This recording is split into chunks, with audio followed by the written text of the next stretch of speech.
Perfecto. Creo que te has metido, como decimos en Argentina, en chaleco de 11 balas, porque empezaste a nombrar un montón de líneas, ¿sí? Eh, para los que no saben, estuviste trabajando en muchos países. Vamos a sacarte de Colombia, de donde vos estás radicado. Y si queremos, vamos a hacer un parámetro y vamos a jugar con todos los que nos están viendo, los apicultores. Si tendríamos que llamar a Humberto y preguntarle qué raza, al tener tanto conocimiento y haber trabajado con Susan Cove y todo eso, qué raza o qué tipo de abeja recomendarías o qué característica tendría por cada país? Si puedes decir, si te animas a decir, digamos eso, porque has nombrado las Bookfacts y sabemos la cantidad de biografía que hay sobre ellas, entonces, ¿te animas a poder jugar a esto entre nosotros, entre los apicultores? Si tú tendrías los piolines para manejar o para tener determinada característica de abejas, depende qué países o depende qué región, para no decir país por país, te gustaría que haya según tu conocimiento. Sí, bueno, sí, en términos generales, mi recomendación es que si alguien va a comenzar a trabajar con abejas, no se ponga a inventar y trabaje con lo que existe a nivel local. Eso es, digamos, una consideración general que pues aplicaría prácticamente para cualquier país. Entonces, si estamos en Colombia o en Venezuela o en Brasil, la recomendación es trabaje con abejas africanizadas. Si estamos en el sur de Argentina, en Chile, en Estados Unidos, en Nueva Zelanda, en Australia, trabaje con abejas europeas, que es lo que existe ya en esos lugares. Y ya de ahí en adelante, digamos, la recomendación es siempre intentar, y no necesariamente la recomendación es generar líneas genéticas, porque es que generar una línea genética requiere de muchos conocimientos de genética y de hacer el proceso, de ponerse a hacer el proceso durante muchos años para generar una línea genética. La recomendación es siempre intentar hacer mejoramiento genético hacia la característica que el apicultor quiera llevar a sus abejas, siempre teniendo la consideración de que las características productivas están controladas mayormente por el ambiente. Y algo que se me olvidó mencionar anteriormente cuando hablé de esto es que parte del ambiente que tienen las abejas es el manejo que le da el apicultor. Entonces, si el apicultor mejora sus técnicas de manejo, que pueden ser diferentes de un lugar a otro, una muy buena técnica de manejo puede ser diferente, es decir, la forma de manejar las abejas en Canadá es diferente a la forma de manejar las abejas en Nueva Zelanda, por las características que cada lugar ofrece. Entonces, si independiente del lugar en que nosotros nos encontremos, intentamos es mejorar nuestras técnicas de manejo de nuestras abejas para ofrecerle en nuestras condiciones ambientales las mejores comodidades a las abejas, pues vamos a tener siempre abejas productivas. Ahora, si yo quiero es tener abejas más mansas, pues esa sí es una característica que que lo voy a hacer de forma de selección y control genético. Entonces, es como si yo dijera, vamos a hacer invernar abejas y a utilizar todas las técnicas de invernar abejas en Colombia. Pues es un absurdo, porque nuestro medio no lo necesita. O decir es que en el sur de Argentina o en Nueva Zelanda o en Estados Unidos es que tienen que producir polen todo el año. Pues es que no se puede. Cada lugar tiene características diferentes y el apicultor se tiene que adaptar a esas características y aprender a hacer el mejor manejo posible de sus abejas en esas características con las abejas que ya existen en su zona. Una experiencia que tuve en Nueva Zelanda es que la mayoría del manejo que se hacía era con abejas italianas. Y se empezaron a introducir abejas cárnicas porque mostraban una mayor resistencia contra varroa. Entonces fue un cambio que se hizo para mejorar la productividad de las abejas y dejando de lado a las italianas, porque en esas condiciones y las abejas que se llevaron allá, pues permitían que las abejas cárnicas tuvieran un mejor comportamiento productivo y en resistencia a varroa. Entonces, yo sería absolutamente irresponsable de mi parte decirles a los apicultores de forma general, ustedes tienen que trabajar con abejas italianas porque las abejas italianas son las mejores. Y entonces todo el mundo arranca a trabajar con abejas italianas y resulta que es una completa mentira. Ustedes tienen que trabajar con las abejas que ya existen en su zona, y pues si se quieren empezar a meter con el mejoramiento genético lo pueden hacer de a pocos, incluso un cambio de raza, pero teniendo en cuenta que algo muy importante y sobre todo a nivel productivo es la mejoría en las técnicas de manejo de las abejas. Perfecto. A ver, acá hay una pregunta y seguramente después la vas a ver porque también figura mucho en Facebook. Sabemos que la producción, ¿sí?, de la apicultura siempre la relacionamos con miel y polen, ¿sí? Son las dos principales actividades, o la que hasta ahora o siempre uno cuando empieza a hacer un curso o incursionar en el tema de la apicultura lo relaciona con la miel. Después, bueno, en el caso de ustedes y otros países está el tema del polen, pero bueno, ahora nos encontramos con muchos países donde el boom también es el tema de la polinización. Entonces me preguntan genéticamente, ¿sí?, ¿qué abeja recomendaría? ¿Y cómo se podría mejorar esa genética si tenemos abejas defensivas? No vamos a ver más de africanizadas, vamos a decir de que el grado de defensividad es alto. Ya, si yo quiero, a ver, la polinización sería una característica muy similar a la producción de miel. Y es una característica muy similar porque obedece a comportamientos. Y al obedecer a comportamientos es una característica que es muy difícil de seleccionar.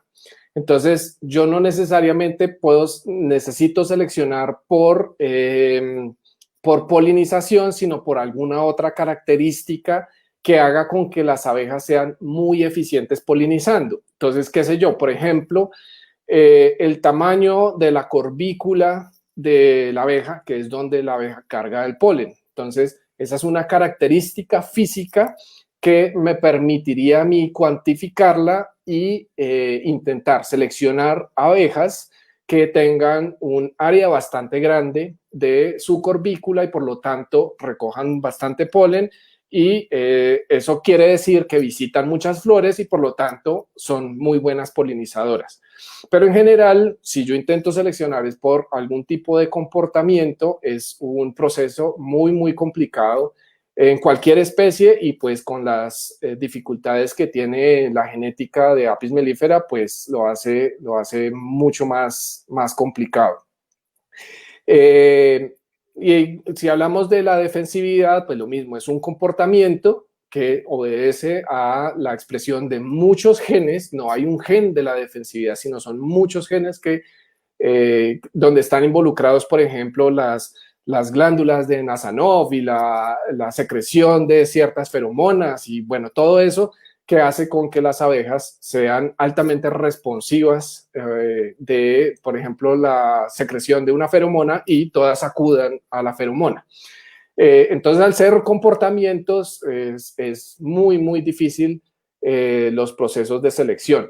Pero hablando específicamente de la polinización, se me ocurre ahora que, por ejemplo, esa característica del tamaño de la corbícula de la abeja puede ser, esto me lo estoy inventando en este momento, puede ser una característica física que yo puedo medir fácilmente. Es una medida muy directa y podría estar seleccionando abejas que tengan pues esa característica y redunde en una alta eficiencia polinizadora. Perfecto. Quiero decirle a todos los apicultores, porque veo de que estamos en muchas plataformas y están compartiendo muchísimo este video, que todas las preguntas que quieran hacerlas ingresen a la página, ¿sí?, de Apicultura Sin Fronteras, porque es el único lugar, salvo Twitter, ¿sí?, donde nosotros podemos ver las preguntas, porque veo un montón de preguntas. Roger Paredes, que ya veo que hay como 10 preguntas que hizo. No es que no las queremos responder, sino que hay veces que no las podemos ver porque como esta charla es tan importante y se está replicando por muchos grupos de Facebook, a nosotros la única forma que las podemos ver es si ustedes ingresan a la página de Apicultura Sin Fronteras, que es el link principal de donde está saliendo todo este programa, porque si no es una lástima y no queremos quedarnos con personas importantes, con criadores importantes que están haciendo muchas preguntas. Humberto, vamos a seguir con otras preguntas. Espero que no estés cansado. No, ¿sí? Yo tengo aquí otra que antes de que se me pase, que también creo que es importante tratarla, la hace Gabriela Leguizamón, y es el método para seleccionar las colmenas por mansedumbre y tal, y habla, no, creo que de lo de mansedumbre ya lo hablé, pero habla más adelante del comportamiento higiénico. Y aquí quiero pues mencionar algo también porque pues es importante. El comportamiento higiénico de las abejas, que digamos lo podemos o ha sido más correlacionado con el comportamiento hacia, digamos, el comportamiento agresivo hacia la varroa, pues inicialmente se creía que era controlado por un par de genes. Pero nuevamente vuelvo a lo que estaba mencionando anteriormente con respecto a los comportamientos, y pues ya se sabe que el comportamiento higiénico, quieras llamar comportamiento agresivo ante varroa o ante la limpieza de abejas que pueden haber muerto dentro de la celda, es controlado por más de 7 genes. Entonces, nuevamente, esto es muy complejo. Ahora, ¿es posible medirlo? Sí, pero resulta, y por eso lo quería mencionar, porque Gabriela menciona el método del perforado.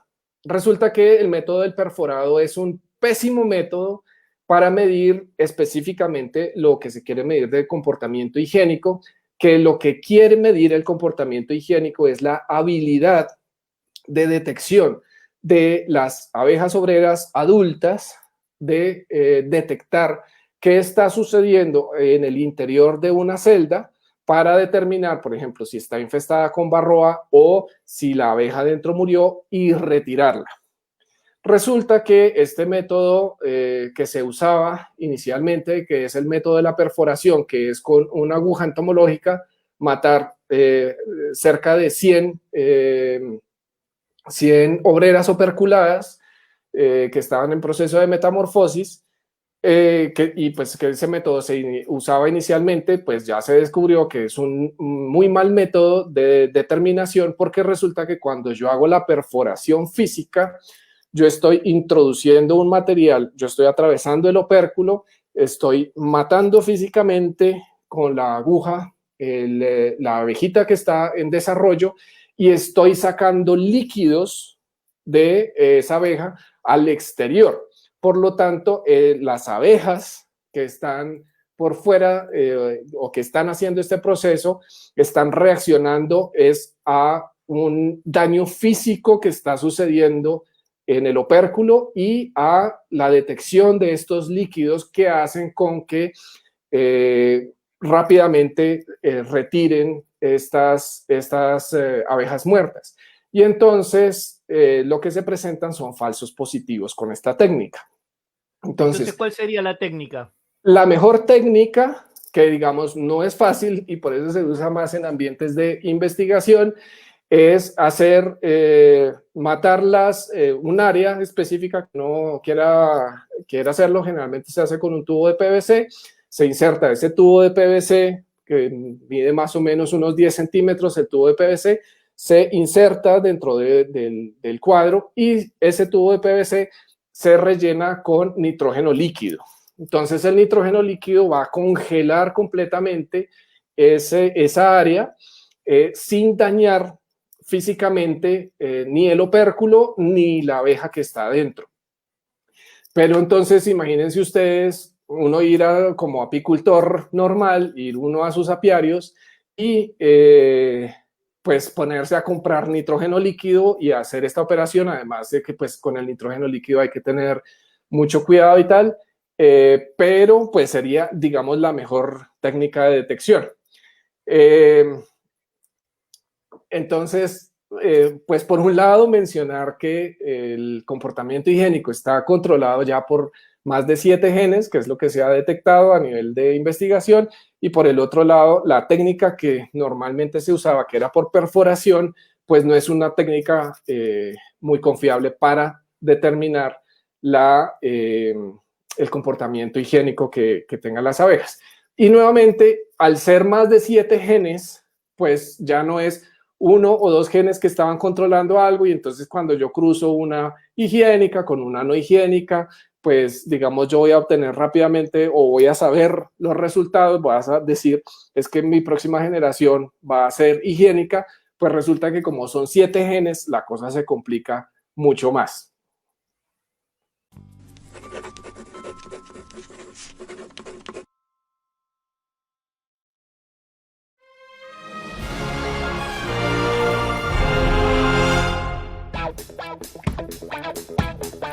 Wow.